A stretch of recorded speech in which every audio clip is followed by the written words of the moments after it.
Welcome back to the EU LCS, where Splyce and H2K are ready to fight at least once more until their honor is restored. You know, I am such a fan of wub music, but I so much prefer pentakill music in the ad break. It just gets me so much more hyped. I cannot wait for the full album to drop. I am eagerly anticipating more. The 2 tracks are great. You know what else is great, Trevor? Tell me. H2K versus Splyce. H2K looked fantastic They did in indeed. game number 1. Which side did they pick? Blue side. It's really weird being on this side of the conversation. I know, used it's great. to it, actually. I'm trying to set you up. I'll come out with some stats. Everything will be great. Nice. I've got one in-game, another quick stat prepared for you, but you have to wait, build anticipation for my lovely stats. Deadly serious looks on the side of H2K. They have joined back on stage. Blue side is selected. And Stress, what are we going to see in picks and bans? Likely a lot of the same again, where we had Syndra banned out, we had the Braum banned away. I think we may see adaptation with H2K on the blue side. Now you see Rakan gone. That was a big impact in the first game, but I think the other ones that will remain, the Zac, the Caitlyns, the generic 7-14 bans. The very powerful picks, as it were. Braum was something that was taken off the table along with Elise by Splyce last time around. Cho'Gath was another one of those phase 1 bans. Instead, H2K are pivoting to some of these picks that Splyce have used. Having the luxury of being blue side means they can do a little bit more of the target banning, something we've seen pretty commonly. And H2K seemed very comfortable even playing up against the Kalista, but you still don't want to let it go over to the enemy team, especially when you've banned the Rakan, because you can still pick up Thresh Kalista for the side of Splyce. Caitlyn still available. May see H2K actually first pick that if it does make it all the way through the pick and ban phase. I mean, Chei had such a good game on Thresh. I wonder if they even consider that as a potential first pick, something that's not outside of the ordinary. LeBlanc's the final ban. Cho'Gath as well, still around in this draft. That was the last ban in phase 1 out by H2K in the last game. A lot of questions now on whether H2K will play the tank style or whether they're going to go in the same way where they had a little bit of scaling, a little bit of team fight coming from the top side. And those answers will come thick and fast. Caitlyn, definitely first picked. As you mentioned, Stress, it was not banned away. Instead, it was Cho'Gath as the final ban. From Splyce, so now they need to prioritize where do they go. Braum was banned by Splyce in game number 1, and nobody wants to give Caitlyn Braum to your opposing lane. It is just oppressive. It's oppressive, but another champion that does well with Braum is the Tristana. I expect to see Splyce maybe pick that up later, but Maokai earlier priority here. Had a conversation with Wunder earlier in the week about Maokai in the top lane, because LCK have been playing that a lot. We've seen that a lot in the jungle. It is a valuable flex here. On red side, you can now wait until this very last pick in order to decide whether you want Maokai top or Maokai jungle. Both are great. Preferably jungle. I like to see Wunder on something a little more exciting. When I look down Wunder's champion list as well, not really a lot of tanks. Rumble, Camille, Fiora, Kled, Jarvan, Akali, Gnar, Jax, Kennen, Cho'Gath. You could maybe say 2 of those are tanks. Definitely like seeing him on those playmakers. And on the other side, H2K, they've stolen away that safe mid lane in Orianna. They might be doing a later game draft again for H2K unless this gets locked in. Nope, just a bait again by Febiven. So this is potentially a later game draft out of H2K. Caitlyn, Orianna, this is a problem that has plagued H2K for a while, where they pick quote-unquote difficult comps to play, is what Prolly himself said. And now I want to see H2K draft an earlier game top laner, something that can get into the game before this Orianna and this Caitlyn. Okay, early game top lane. I mean, Rumble's still up and available. Yeah. Something that Odo is just phenomenal on. Game 1 definitely was not played around top lane, much to my disappointment, because I really wanted to talk about Camille and Rumble, but didn't happen. And you're gonna have that safe Galio again, another potential flex. So Splyce, keeping a real secret about how they want to assign their team comp. And as you said, Trashy is the one that likes to play tanks. Wunder likes to play carry, so this would signal Sencux playing at mid lane.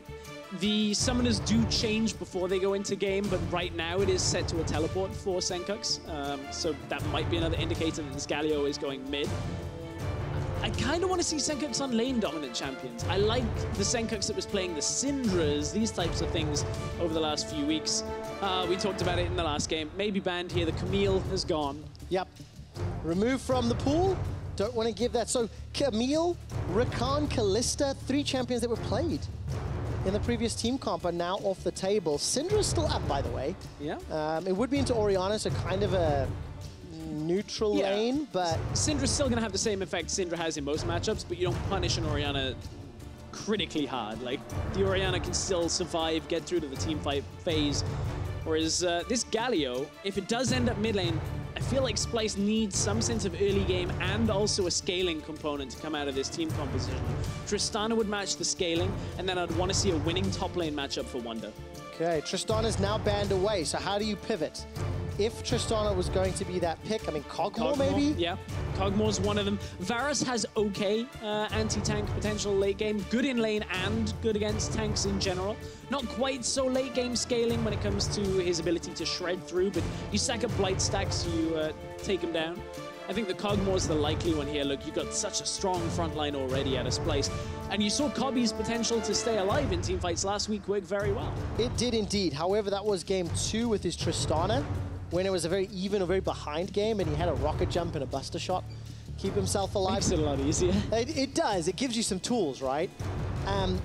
And I'm just adding that caveat because game 3, where Kobbe played the Kog'Maw last week, it was fairly one-sided. Splyce had a very good game. We snowballed. There's that Rumble. Again, no real surprises. It was the top laner you were mentioning. Stressing, of course, that Urgot Hover, this is 7-14. Not 7-15 where he debuts, unfortunately. I can't wait for 7-15. As you said, that's next week. This Trundle could get locked in. It's a likely matchup into the Braum. I don't like it paired with Caitlyn. I'll get into why if it does get picked. Taric is another matchup. Could see. Okay, it's still a good pick. I'll get into it in-game why I think it doesn't synergize perfectly well with a Caitlyn, but has a lot of uses, especially against an escapeless AD carry like Kog'Maw, and against that Braum with that resistance shred from the subjugate. But now it's up to Splyce to fill in all of the pieces. We know they've got the front line. Some of that's going to get taken away by the Trundle in that ultimate. But where are we going in the top lane? Well, Kled. Let's see whether or not Skarl and Kled can shut down Odoamne's Rumble. Not the first time we're going to be seeing this. Also 3 games played for Wunder this split. And Galio confirmed mid lane, Maokai confirmed jungle. So going with those EU traditions for the Maokai at the very least. Well, when you look at it, Righteous Glory is great, Talisman of Ascension is great. What champion has one built in for the entire team? Kled, if you can get that charge off, get yourself into a fight, that's where this front line can set up against H2K. But we've talked about how H2K are trying to play around tanks already. They have disengage, they have scaling, they have a Trundle to remove the resistances. And if they can protect nuclear, they have that late game damage there as well. Well, look, both of these teams, I think we can agree, have 2 tanks, right? You've got a Gragas and a Trundle on the side of H2K. You've got a Maokai and Galio on the side of Splyce. But you know what's better than 2 tanks? 3 tanks! And there's a Braum on the side of Splyce. So this feels a little bit more like the World of Tanks meta that we find ourselves in. And this could also produce some very juicy team fights later in the game if both of these teams remain in an even keel. A lot of tankiness to go around, a lot of options to go around, especially with Trundle stealing away whatever Maokai and Galio builds up. Yeah, that's, that World of Tanks meta is in effect. Does that mean the Corki meta is World of Warplanes? Could be. But there's not a lot of other people trying to shoot him down. So it's pretty one-sided, right? Well, as we load up into game 2, Splyce need to bounce back against H2K. The #1 seed in Group B is at stake in this very game. And if Splyce go down 0-2, it hurts their game difference and it puts them even further away from the Unicorns of Love, who are still ahead. Stress, expand a little bit more on why you're not a huge fan of the Trundle Caitlyn synergy. Sure, so Caitlyn loves laning phase, loves to dominate laning phase, loves to push. Trundle hates laning phase. Not very useful in most situations. When you look at the pillar, it's good at catching AD carries that can't get away like a Kog'Maw like this. This is where it can be good. Gonna maybe burn a flash. I think actually Kobbe can run away from this. Not enough damage pretty early on. Kobbe with the swagger. Going to be able to recall as well, but I think it's a great demonstration of your description. Right, and it's not so bad that you would never want to pick them together, but we saw this yesterday in some of our games where it was Caitlyn Trundle in the Mysterious Monkeys Vitality series, where it just left a lot to be desired. Trundle doesn't accentuate Caitlyn's laning phase any, and Caitlyn doesn't really want to let Trundle go and roam all that much. Yeah, we'll see how they play this out in this game. All right, let's see how Nuclear and Chei handle themselves. As we've said, a very good reactive bottom lane. That's something they've demonstrated over the course of the 2017 season. But in game 1 of the series, extremely powerful when supported. Jankos' Gragas enabled them with some good vision, and Chei on that Thresh definitely helped out the team. So Sencux he got all 5! And steals every single mini Raptor. He got all 5 small Raptors. That is going to put Jankos so far behind. That is exceptional, just from 1 Q out from Sencux. So we now have to track Jankos and how that affects his early game. Remember, he's trying to get to 6 on this Gragas. Trashy's already on his 2nd camp now on this Maokai, already level 2. That could be huge. Well, it could be pivotal indeed. Let's see how slowly Jankos is to level up and farm and clear out that jungle. Definitely one of the cleanest invades. Not the first time we've seen it. One of the most effective. Chei's going to get stunned up by that concussive blows passive of Mikyx's Braum. And now Sencux is on the invade again. He's going again. Now we're going to see what sort of Winds of War steals he can take down. Chei gets chunked out. Here's some of this counter synergy we've talked about. Mikyx blocking every single shot Nuclear's putting down. The stun comes out. 200 hit points left as Kobbe's forced to peel away. 2 more shots will stun up Chei. Summoner heal's been used. Kobbe's now fighting an army of H2K minions. Mikyx retreats back to his own cannon minion, and they end up trading exhaust for heal. Very back and forth early game trade in the bottom lane. You mentioned how it was the minions that ended up turning it back in favor of H2K, at least on the chase. One of the difficulties with Kog'Maw in lane is you're really aiming to trade while your Bio-Arcane Barrage, the W that actually gives you the extra attack range, is available, the extra damage. That's when you want to try and chase people down. Unfortunately for Kobbe, that exchange was so long, they ended up treading closer to Nuclear than he wanted to, and that's why they took a lot of damage on the back end. All right, Chei still playing very far forward, puts down the Pillar of Ice. Level 2s are plenty, 22 CS for Nuclear. He stood on top of a wave and a bit, so Kobbe will at least close that gap by around 6 if he gets all of them.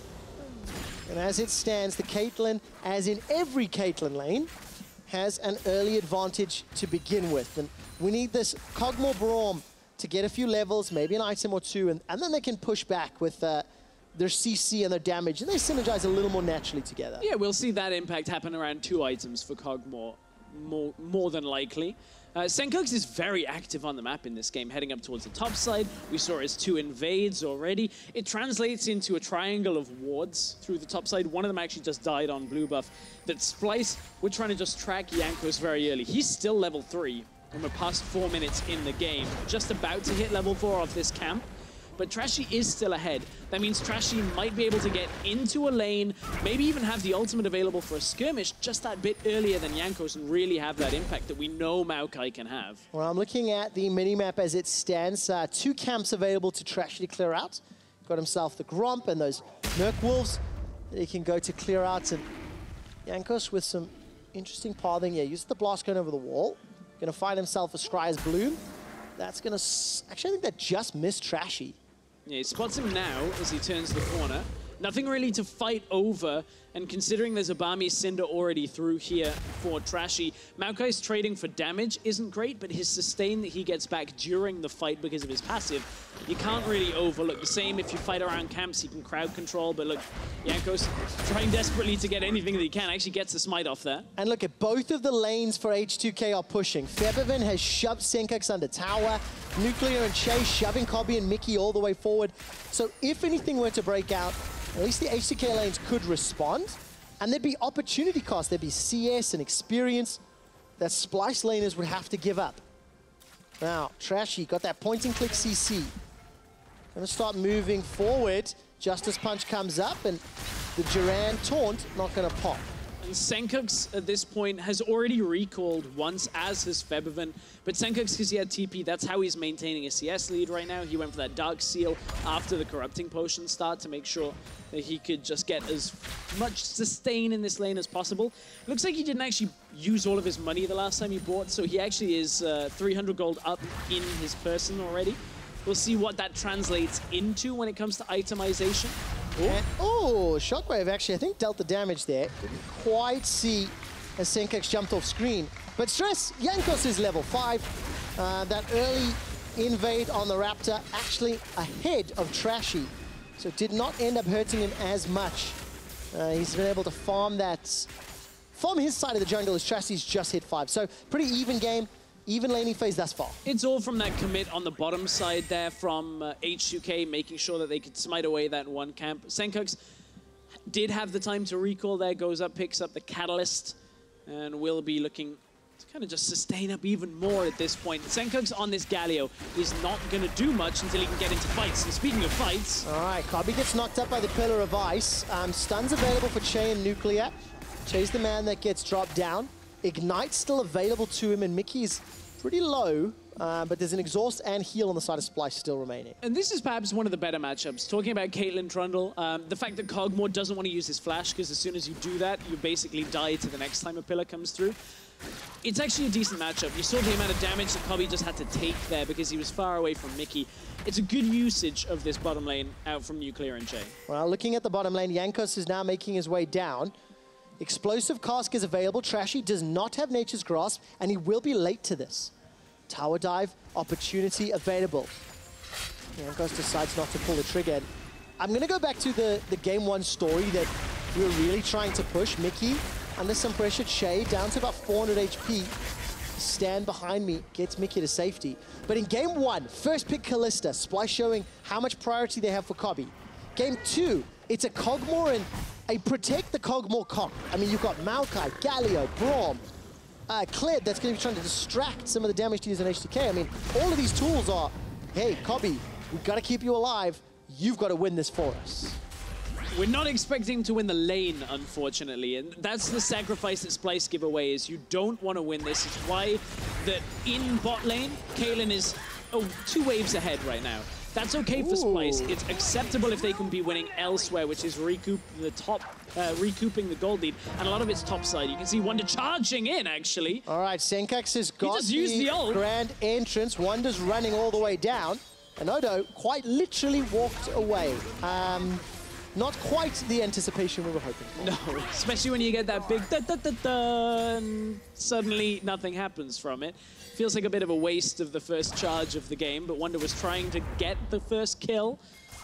But that's going to become important in the teamfight setup. That mobility for the rest of Splyce to run forward. You get Sencux jumping in, everybody ends up in the fight. As long as they peel for Kobbe as soon as he gets there, that is the key factor in this composition. Well, you talked about the laning phase. We're getting to 10 minutes into laning phase here, Stress. Plus 10 CS for Nuclear, plus 10 CS for Sencux. 5 of those are Raptors from earlier in the game, so you need to just factor that into your equation. Keep that in mind. That's going to be integral when we're looking for a flame horizon later, Trevor, those 5 Raptors. 105 is the magic number that we're going to look for then, although by that time in the game, it's a little bit late and the story's a bit weird. It's okay, you can ask your friends, the stats team, to count how many little Raptors he takes. Oh my word, we actually have a replay of that? Oh, I love the observers so much. I can't believe we've got a picture-in-picture of the Raptor steal. Beautiful. Also, no first blood, so this is probably why they're preparing that replay. They're getting bored up there. But I want to say that for Splyce, one of the things that we've always talked about is this is the team that traditionally beats squads lower in the standings, so teams ranked 4th and 5th, and most of the time loses to teams ranked 1st and 2nd in their group. It's something that's happened a lot, and it might happen again. I will continue that in a moment as Tower First Blood is picked up. Sencux gets knocked to the side by the barrel, still has flash available, holding on to it. Justice Punch may get needed, flashes away. Jankos follows up, and Sencux maybe a little too greedy with that flash. There's a lot that just happened over the last 30 seconds. First of all, Splyce swapped to the top side to get out of a losing matchup to make sure that they can get anything from it, trying to trade tower for tower. Now, H2K recognize that. Take bot tower and then look for a play in the middle lane with Jankos, because now they're trading 2 towers for 1. The important thing is with Sencux locked in his lane, he had just used his teleport, nobody there to assist him because Splyce had committed to the top side. Good play by Jankos and Febiven to make sure that they come out ahead on a situation that should have been even. Look, Sencux teleports in, and it's easily read here. Justice Punch came through, and Sencux got baited into that because he thought Jankos was on the bottom side of the map, and from there, easy kill. Oh, that sucks so much. Donating first blood at the cost of your TP, at the cost of 2 towers to 1. And H2K all of a sudden now a 1,500 gold lead. That's definitely not the way you wanted to start game 2 in the series. Especially not with how game 1 went. Yes. When it was this more significant lead than this at this point for H2K, but still. I'm so glad you talked about that lead stress, because I have a quick stat for you. No, I knew this was coming. At 15, thank you. I got a cheer for that. There's one guy there with the thundersticks. At 15 minutes in game 1, H2K had a 4,300 gold lead. Did you know that 62% of that gold lead was in Nuclear's back pocket? That's how far ahead he was, and that's my quick stat. No wonder he wasn't jumping very far. It was very heavy to carry that amount of gold around. Trying to just show it off like you're Floyd Mayweather. Well, we'll see whether or not Mayweather can land any blows against McGregor. Don't think that probably a lot. Oh, we'll see, we'll see. I'm a fan of both of them, but probably a lot. But there's a lot of blows that have been landing in this series so far. Not in this game, unfortunately. 1 kill on the board from H2K from that good setup from Jankos. And consider that Jankos was pushed behind early. He's recovered very well here, looking very active with the rest of H2K. I'm just so impressed with how H2K are pressing their advantage. In game 1, it was unlocking the AD carry. Now in game 2, with that mid and bottom tower falling, look at the mini-map for vision. H2K have got multiple wards in Splyce's jungle, and they are stamping an authority on the game. Now, can H2K escape this fight? Nature's Grasp from Trashy is a perfect place to throw it down. All of H2K are locked up. Hero's Entrance comes down, and Splyce are running for a little bit of their lives. Mikyx and Jankos now trying to trade back and forth. It's Mikyx that goes down first. H2K yet to lose a member until Chei goes down. Sencux in the back end has shut down Nuclear. Odoamne is overheating. Squirrel is still alive. Wunder's riding him to safety. And Splyce get themselves 3. Oh, very close team fight out of both teams there. You can see Splyce engage and then bring in Wunder. Kobbe was untouched. Wow, there we go. Wunder's going to use Scarl as the barrel takes down Kled. H2K lose 4, Splyce lose 2, and they get some chip damage on that tower. We talked a whole lot coming into this week about why picks like Maokai were difficult to play against, and watch Trashy go in. He knows how much of this area he can control with his ultimate. Look, everybody from H2K is in trouble. In comes the charge from the bottom side. Damage reduction from the Galio is just eating up so much time from H2K. 4 members having to fight off Wunder and Sencux, and look at this very timely Skull reappearance for Wunder. He was very nearly dead there as Odoamne was overheated and running away. Easy chase down on the rest of that fight in Splyce. That's the team fight they needed to get back into this. It's dangerous to fight against this composition, and H2K thought they could, but didn't quite have a big enough lead. Jankos able to shut down Wunder right at the end, and in the midst of all the fight, Kobbe spent a lot of time dancing on the periphery of that backline. He was in the river. You see 2,200 damage, Sencux 1,600, and that means Splyce, they close the lead.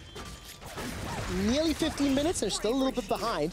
Wunder's bear trap on a rope, does not pull in Odo, and there was some support there from Sencux as well. The 3,500 damage just about that Wunder did, 3 1/3, that Wunder did was the important thing here. We talked about in the draft, they needed earlier game damage. They were drafting for late game with a tanky utility mid laner with tanks in every other position other than top lane, and Wunder had to carry the early game. Look, he's got Black Cleaver, now got the Tiamat alongside it, in a position where he can actually have impact in these fights, and that's exactly what Splyce needed to show. And now H2K will be a lot less ready to team fight. They're going to back away now and wait for this Caitlyn to come online. Yeah, Infinity Edge for Caitlyn so far. Blade of the Rune King not yet completed for Kobbe.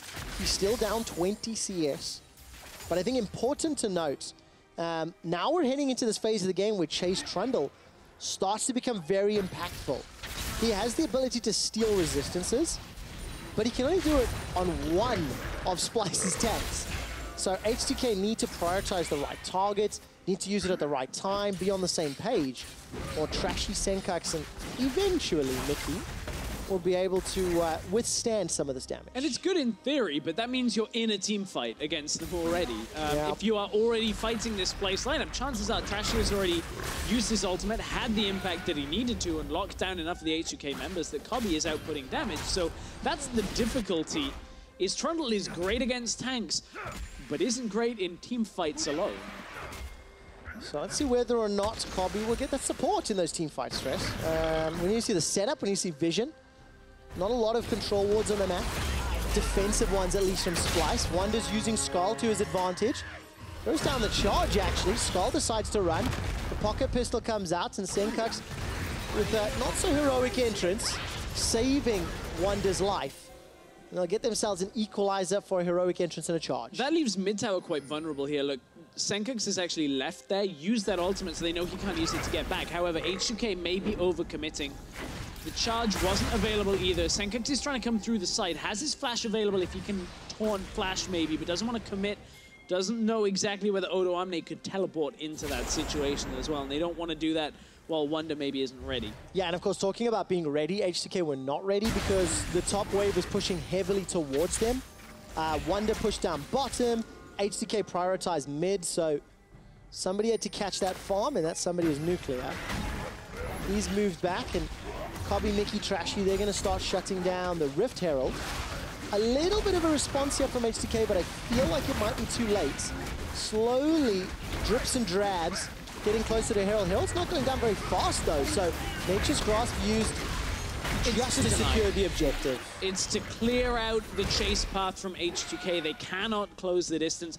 Splyce didn't want to have to commit Wunder's teleport here. They want him to push on the bottom side. This is the playstyle Splyce have been playing very well, is 1-4. Wunder pushes the bottom side now, tries to get the tower, recalls out. But there's nothing H2K can do about this, even with Wunder doing it in vision. Yeah. There's really no response.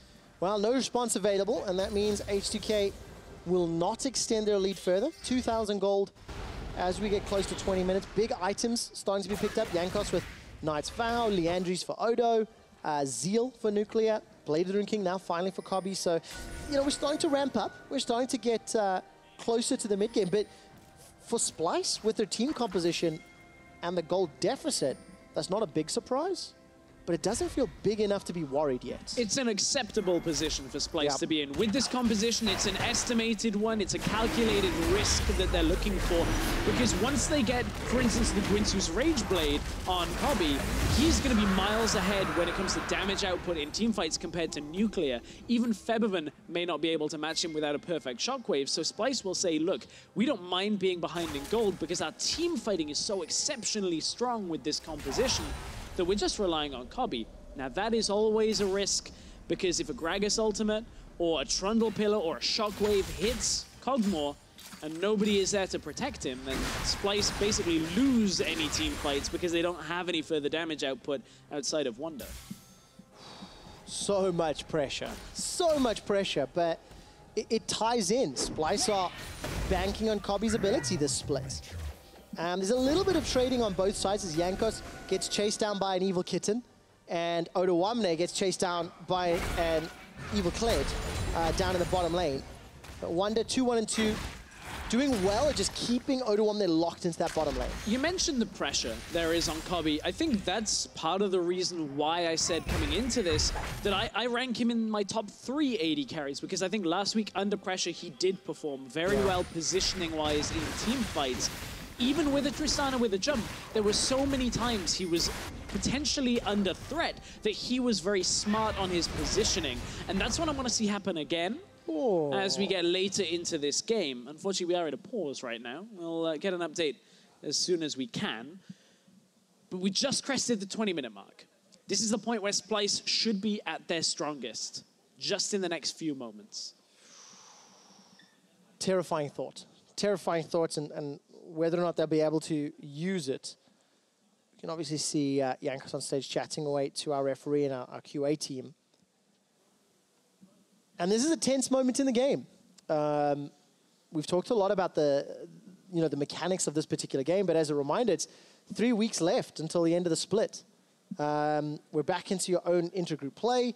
H2K, Splyce, and Unicorns of Love. Yes, first place gets you that semi-final bye. But what I think is more important to talk about is if you finish second or third, your chances of facing G2 in a quarter-final are significantly higher. And nobody wants to face G2 in a quarterfinal and go out. With standings, if you extrapolate and assume Fnatic will take first in Group A, if it contains that way, that means G2 are likely to be second, and third place in this group will be the ones that matches them. In my estimation right now, I put Unicorns in that spot because I think Splyce have been on the up and up. Even with game one being such a dominant game for H2K, I think Splyce still are looking very strong. Yep. But that doesn't mean that that is locked because they're tied right now. H2K and Splyce are tied. Splyce could still jump up to first in the group, but H2K have been looking great themselves. They have, and both of these teams have really demonstrated a great ceiling when it comes to performance. I do have an update for everybody. Jankos is reporting a movement-related problem with his champion Gragas. The league operations team are busy investigating. As our league officials check out his screen and check out his footage, I'll give you guys updates. My first quick stat completely bombed because it wasn't very exciting. This one's going to be equally disappointing. It's okay though, the crowd on the last one were really hyped for it. What is the win-loss? Okay. What is the win-loss for Splyce when they are behind in gold at 20 minutes?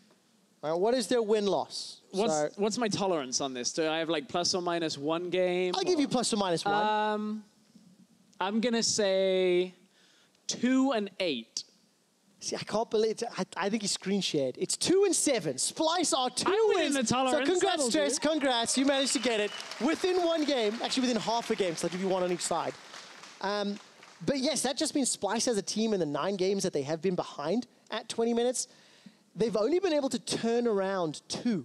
That's not a great percentage-wise. However, their team composition is kind of designed to be like that. So it is. That is a tool that falls into their favor. Nobody wants to play late game against a Kog'Maw with Galio, Maokai, Braum. Absolutely not. That's terrifying. Like I said that this is going to be the strongest point, but that's maybe comparable to H2K. H2K will be at their weakest, Splyce will be at their strongest very soon.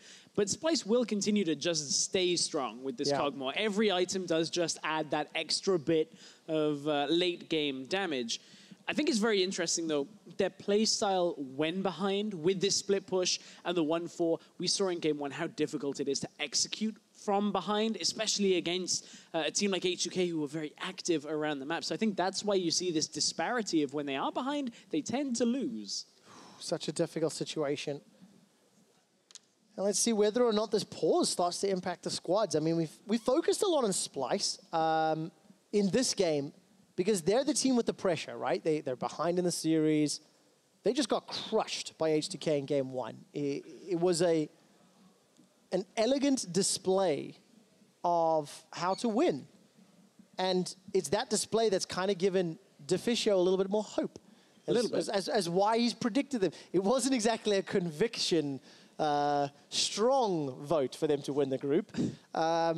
But it was there, and we need to see whether or not H2K can close this game. Yeah, they've done a great job in the early game. You can see Nuclear ahead 30 CS on this one. You can even see us right now as I'm reading off the screen how far ahead they are. 25 CS in the middle lane too. This has been a dominant performance on a team composition that still has these scaling components to it. The Caitlyn, the Orianna, these things that will come on later in the game. So H2K, despite the fact we're saying the Splyce are going to be strong soon, H2K is still looking very strong in their own right, and you can't discount that at the point of the game we're in. 20 minutes in, Baron has just come online. And let's see whether or not Baron is impactful. I do have an update for you guys. We're loading back into the game. League officials have reviewed the footage, and while a bug did impact Jankos' movement, it was not sufficient enough to warrant further steps. So we are just jumping back into the game, and we'll keep a close eye on Jankos, and whether or not that pops back up, hold thumbs that it does not. That's a saying anywhere else in the world. Hold thumbs. Yeah, I don't know why. It means good luck, apparently. But that might maybe in a fight, but you're not meant to hold your thumbs. No, because then you like break them. Yeah. Yeah, I don't know why it's a good luck thing, but I'll have to ask my mum. Maybe it's a South African thing. Anyways, we're loading back in. Quick summary. Around 2,000 gold is the lead for H2K.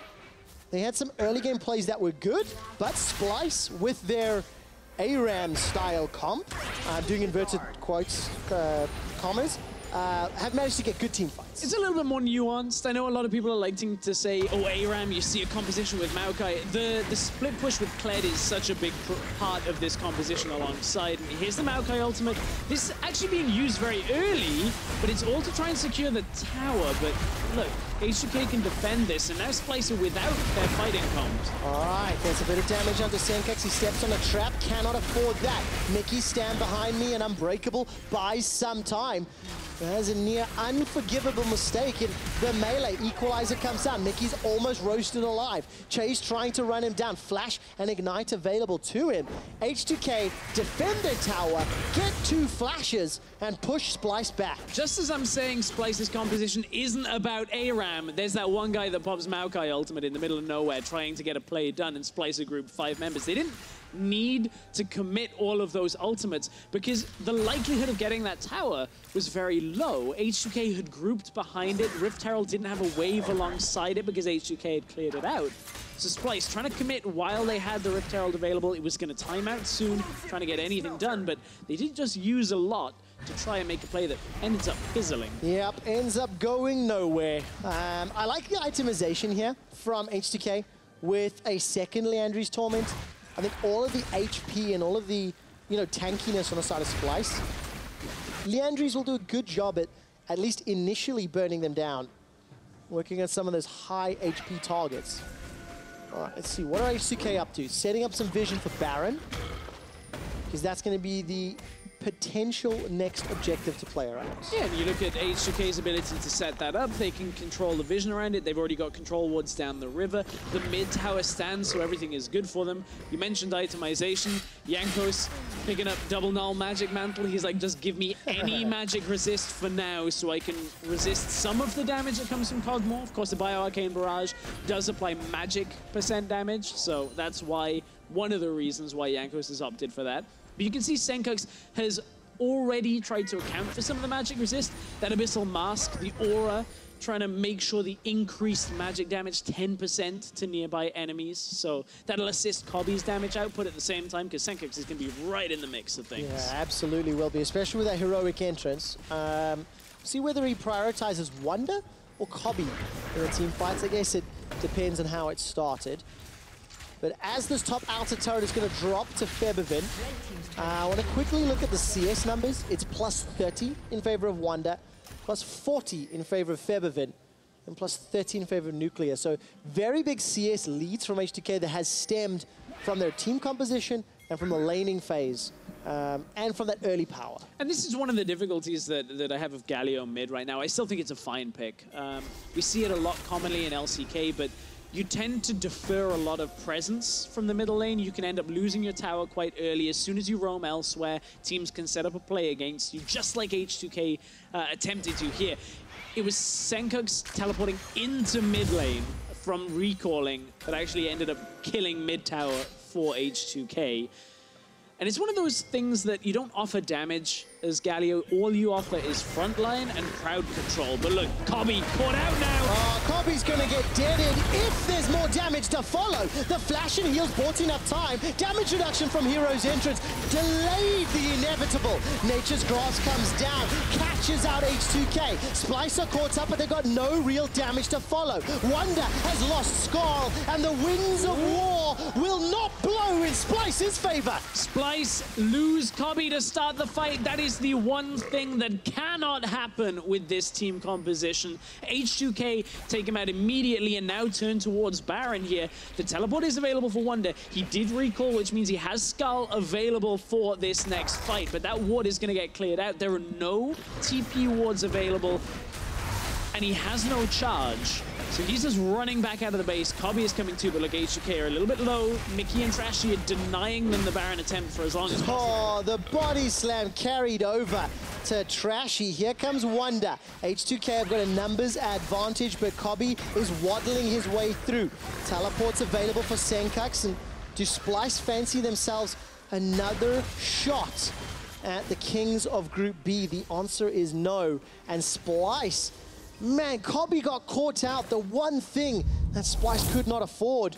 Not enough vision and just surprised here. Yeah, Jankos catches him from the river. Great explosive cast. And look, they think Kobbe is safe, so Mikyx, Sencux, Wunder all commit to the front fight. It's only after the TP channel completes that Mikyx says, oh no, I've actually got to save my AD carry here.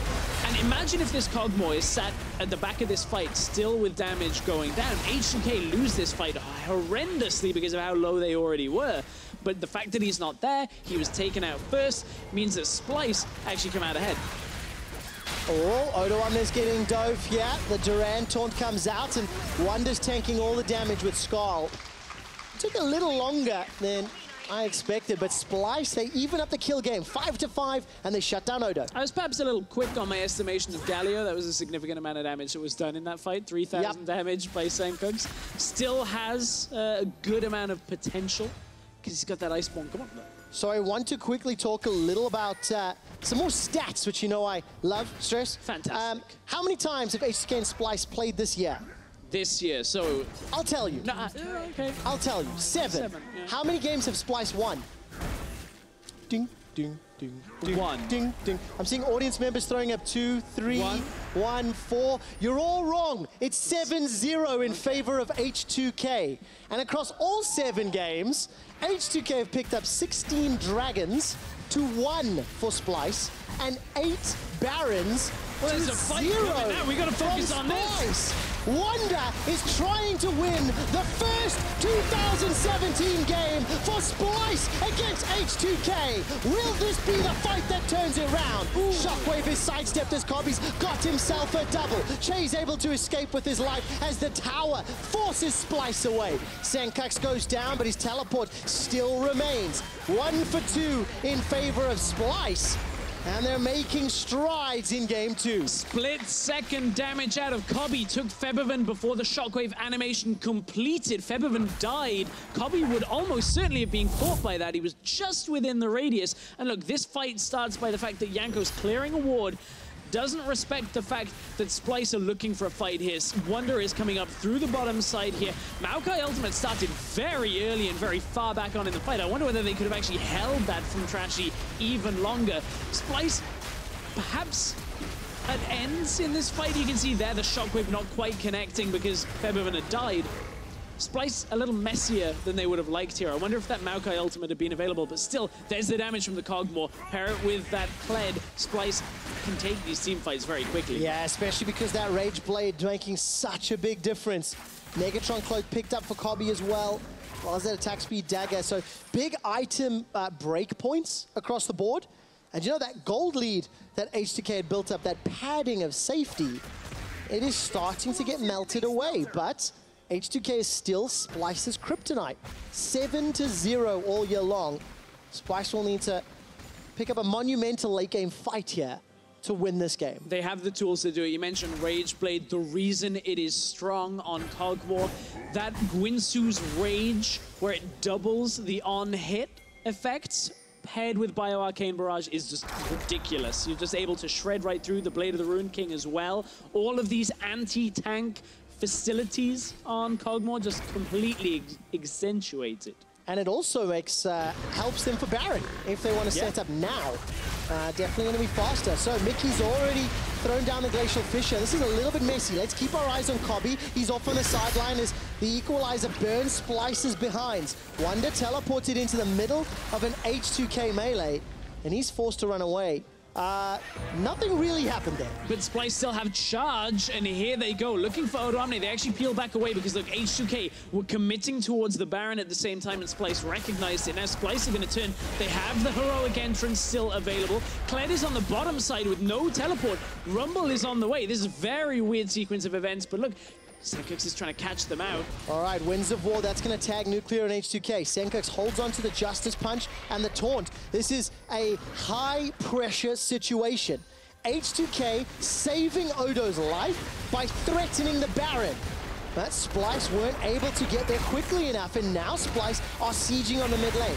Body Slam interrupts Sencux's retreat, and H2K think they have a shot at an engage. Flash is available for Jankos, and the explosive cast will come up soon. And Jankos has actually built quite effectively against this Splyce composition, or at least however he perceives it. The Adaptive Helm comes out, a very unorthodox item for a Gragas to build out of the jungler. The reason for it, of course, it reduces repeat magic damage effects like the Kog'Maw W, the shred that comes on it. So he's trying to minimize the damage that comes out of Kobbe, and we're talking about on hits. Wit's End comes through as well. Kobbe's like, just get me attack speed, get me on hit items, and even protects him a little bit with that magic resist as well, just in case he gets caught by a stray shockwave. Well, Febiven's got himself a Void Staff as well. Febiven has got himself a Void Staff. So the high damage team fights are up 6 kills to 7 at 32 minutes, and the game is now even. A 2,000 gold or 1,500 gold difference at this stage is next to irrelevant. It does not mean a lot. We need to look at the items. So keep casting your eyes to the bottom of your screen and see where those power differences are.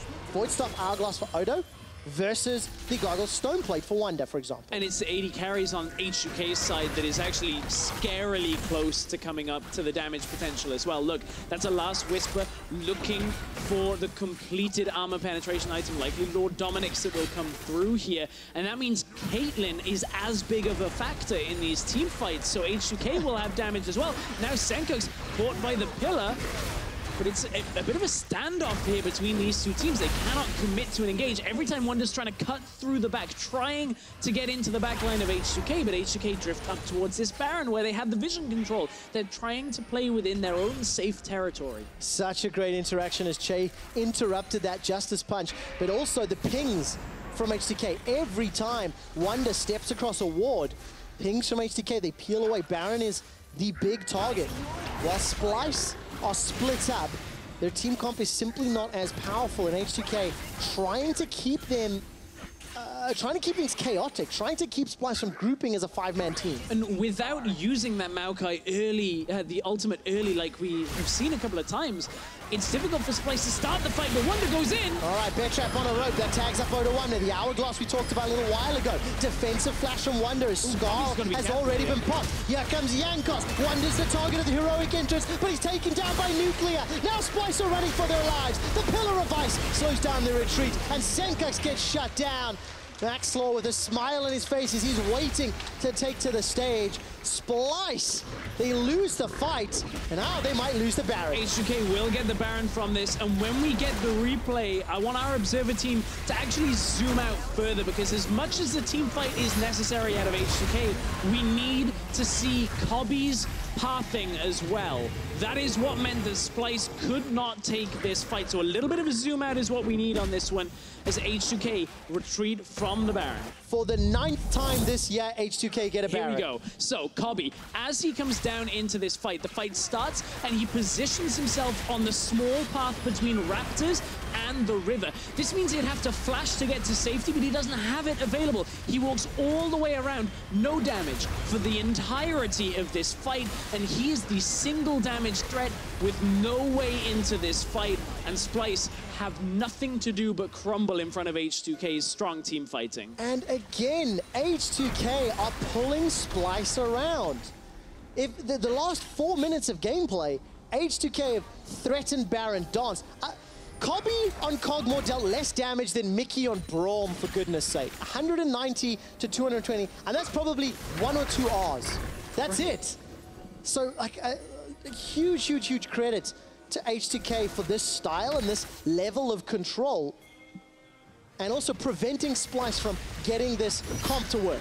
Oh, here comes another fight. Splyce looking to go. Nuclear's the target with points and click, just as I'm praising H2K. Defensive flash on Nuclear. He's now under threat from Wunder. Defensive equalizer comes down, and they've lost the AD carry. H2K in full retreat. Kobbe's taking a lot of damage and down to 50% HP. Chei and Jankos trying to back away.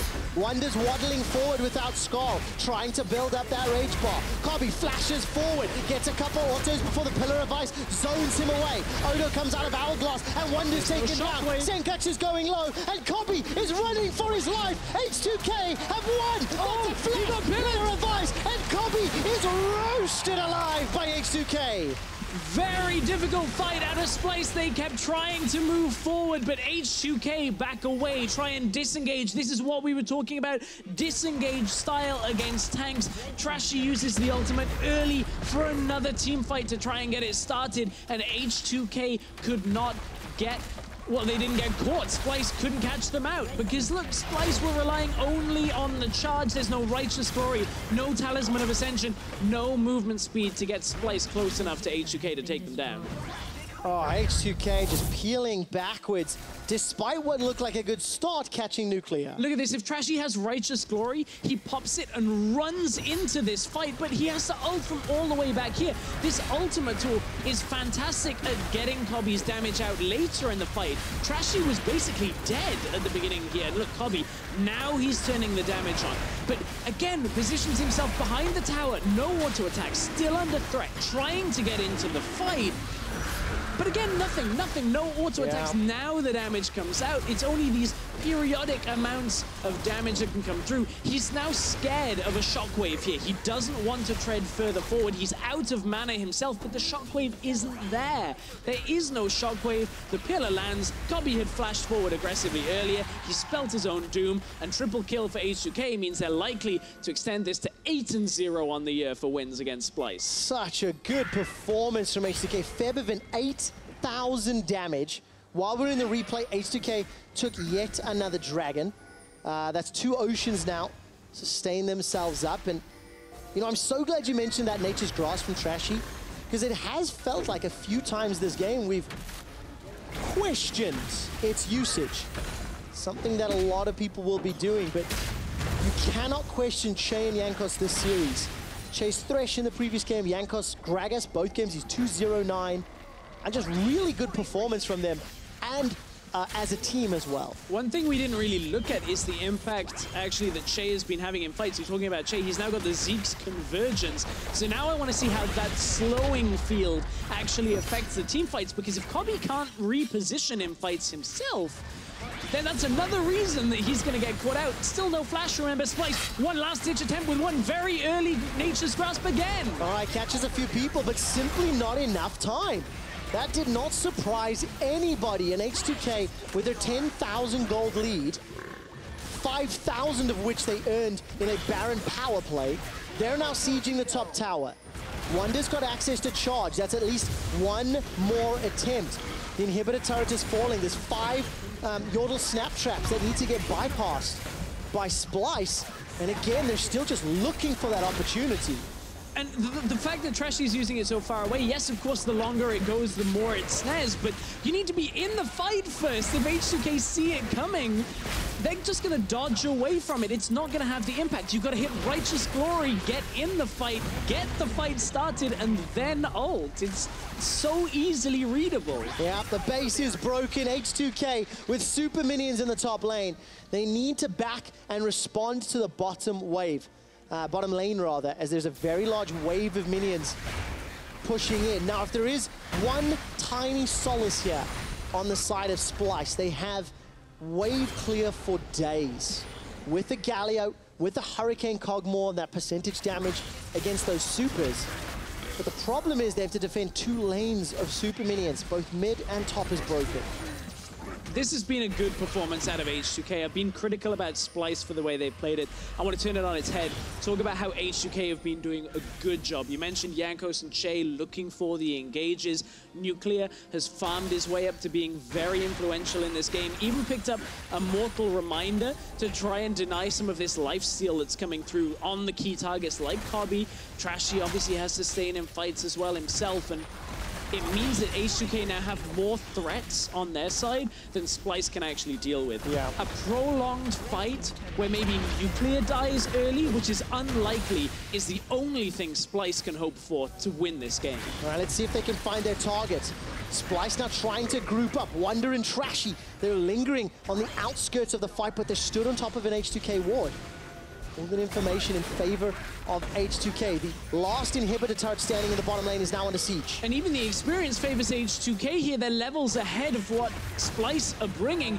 Maokai ultimate again. Charge comes in. Last chance for Splyce. All right, let's see. No CC connected just yet. It's only on the front line. Trashy's inside the fight. That's a great Rose entrance comes down. Where is Kobbe? Kobbe's trying to put the damage down, but he can't burn through quickly enough. Jankos still got 1,000 hit points. Odo jumps forward, flashes back, gets a kill, gets out. Kobbe takes a gigantic burst of damage before he's forced to flash. Odoamne with a double kill. Sencux manages to sidestep a trap, only to get shot in the back of the head by Nuclear. And the last man standing is the only man Splyce had to defend. Kobbe runs to the base as H2K are destroying the Nexus.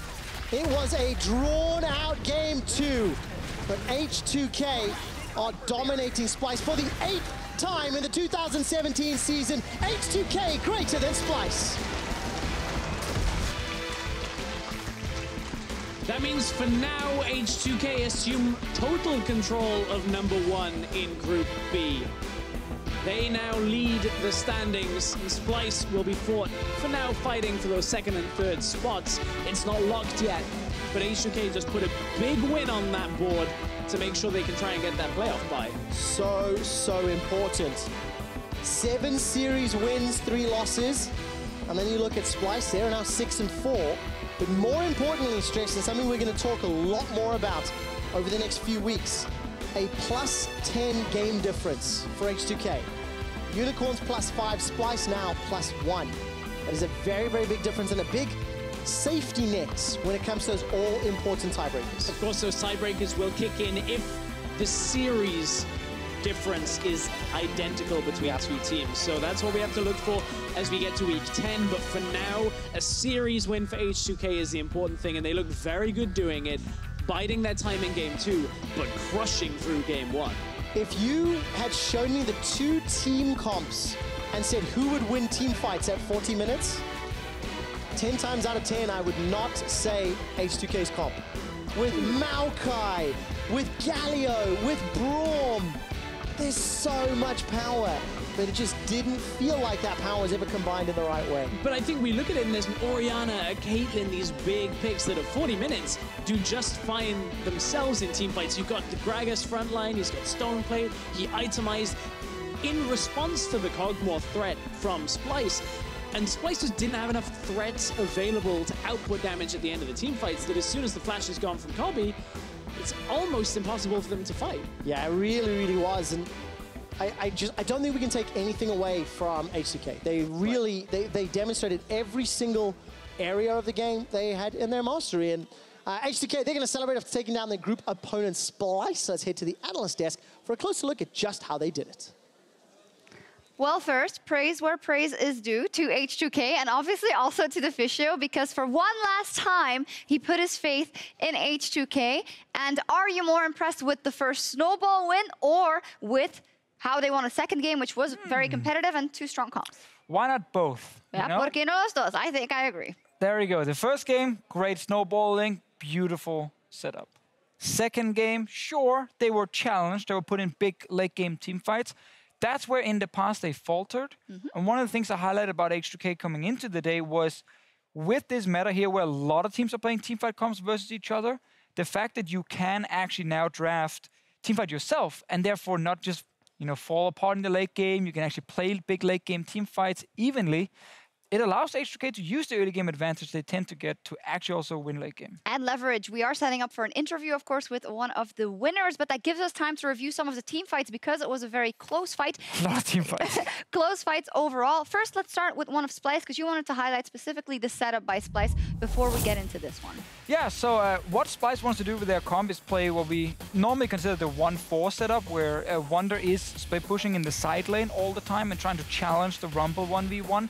The cool thing is that Sencux also runs teleport, so he can actually join. He can go to the side lane with Galio ulti, just roam down and assist this Kled here in getting these kills and then still join the fight. So the reason we pause it here is because H2K now actually makes quite a massive mistake after losing their mid laner. Because what happens when you lose when you lose your top laner is you also will lose the mid lane priority, because the enemy team now can send 5 members to mid lane, and you need to respect that. So what you're going to see when we run the clip now is that Sencux and Wunder will walk straight to mid, and H2K is still kind of hopping around the mid lane, actually for no reason. Then a step forward as well. You know Wunder is going to show up behind you. Odoamne at this point here didn't have teleport ready, and it is a really good punish from Splyce. You could see instantly as they walk towards mid lane, Sencux just walks straight forward. He's like, I will fight no matter what here, because I know we have 5 members and there's only 4 from H2K.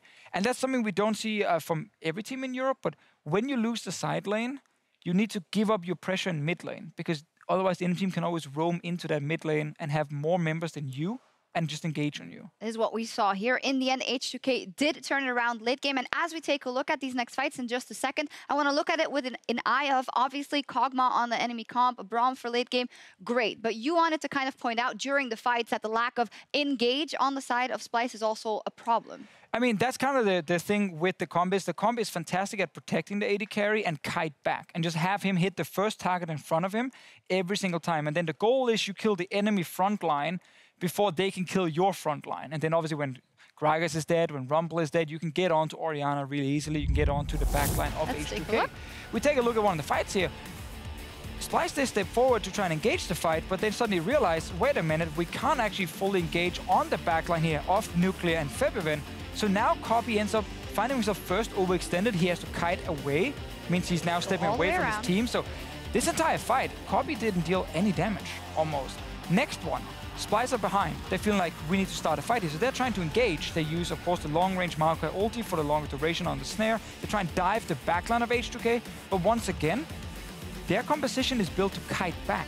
So Kobbe gets minimal amount of damage in these fights because he's not able to just sit and shoot a target in front of him. He has to step forward all the time. And you can see how H2K actually still feeling very safe at this point with a full HP Orianna and a great turnaround once Splyce oversteps. And I really like how H2K's late game comp, which was also strong in the late game, actually understood that they could both go for the backline of Splyce and try and kill Kobbe with Rumble ulti and Gragas, but they could also just step back as well.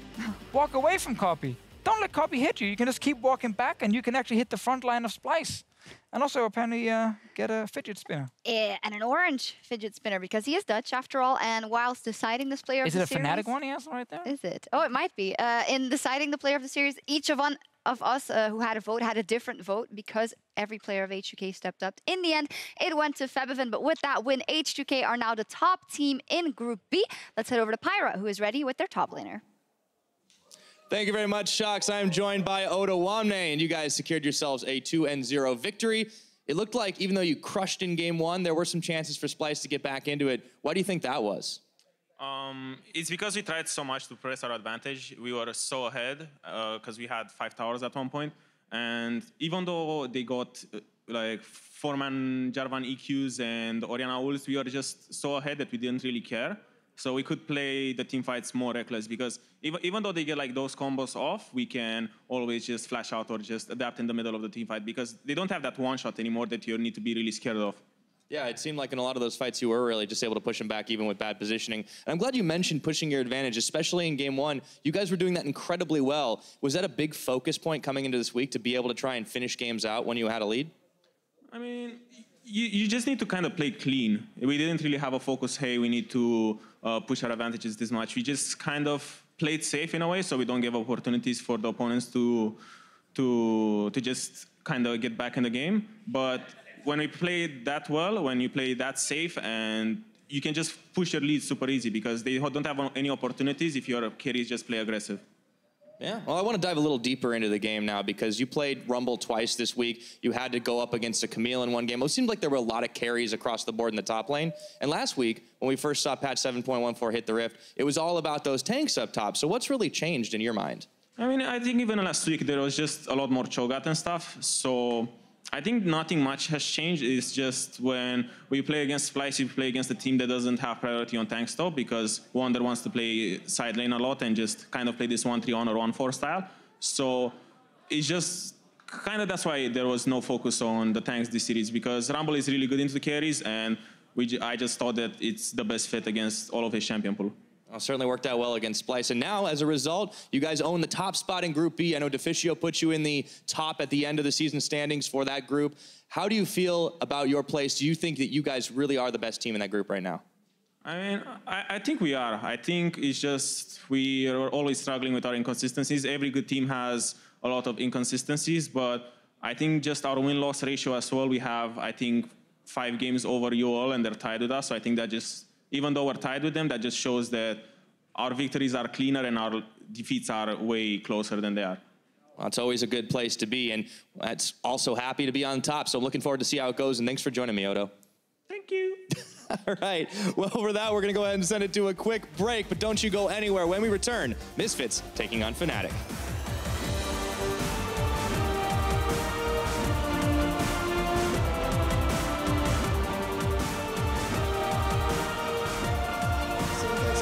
Side by the barrel, still has flash available, holding on to it. Justice Punch may get needed, flashes away. Jankos follows. I can't do more, I can't do more. Okay. I can go on over here. She's no flash, no flash. I'm just gonna recall. Nice, nice. Trying to win the first 2017 game for Splyce against H2K. Will this be the fight that turns it round? And Wunder's taken down. Sencux is going low, and Kobbe is running for his life. H2K have won. Oh, flip a pillar of ice, and Kobbe is roasted alive by H2K. Kobbe takes a gigantic burst of damage before he's forced to flash. Odoamne with a double kill. Sencux manages to sidestep a trap, only to get shot in the back. But H2K are dominating Splyce for the 8th time in the 2017 season. H2K greater than Splyce.